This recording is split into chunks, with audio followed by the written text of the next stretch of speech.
রাসূল কিন্তু বারবার তেলাওয়াত করতে শুরু করেছে, বেশি বেশি তেলাওয়াত করতেছে। যদি একটা হরফ, একটা নুকতা, একটা জবর যদি ছুটে যায়, আমি আমার উম্মতের মাঝে কি রেখে দেব? এইটাই তো ভুল করবে। কথা বলেন ঠিক না? আল্লাহর হাবিব বারবার সেটাই বেশি বেশি তেলাওয়াত করতেছে, জব্দ মুখস্থ করার জন্য চিন্তাধারা করতেছেন।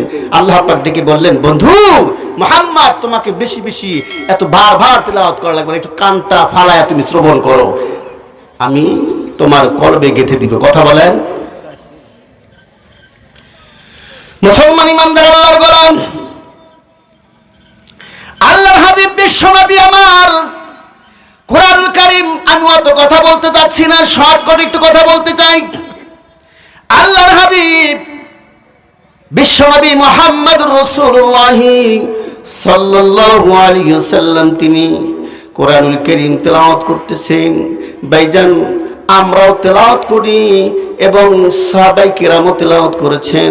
আর কিছু দার্জেল কারি যারা কোরআনে রিসার্চ করে গবেষণা করে যারা কারিয়ানা পাস করেছে, কোরআনটা কত সুন্দর করে তেলাওয়াত করে, শুনতেই শুধু ভালো লাগে, শুনতেই মনটা চায়।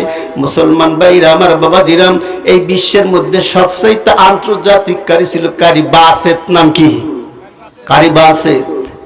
কারি বাসেত এত সুন্দর তেলাওয়াত করেছে। তেলাওয়াত শুনে অনেক হিন্দু, খ্রিস্টান, বৌদ্ধ, মুসলমান হয়েছে। সকলে বলি সুবহানাল্লাহ। মুসলমান ইমানদার আল্লাহর গোলাম, আমি এখন ছোট্ট করে মহাগ্রন্থ কোরআনুল কারীম থেকে একটু তেলাওয়াত করব, তারপরে পয়েন্টটা শেষ করে দিচ্ছি। দেখেন, যখন কোরআনুল কারীম তেলাওয়াত হয় তখন আল্লাহু আকবার বলে তাকবীর দিবেন। এই পৃথিবীর সৃষ্টিকর্তা মহান রব, ভাইজান যা কিছু দেখছেন সকল সৃষ্টির স্রষ্টা হচ্ছে মহান আল্লাহ পাক। ওই আল্লাহ পাক সবার চাইতে বড় না ছোট?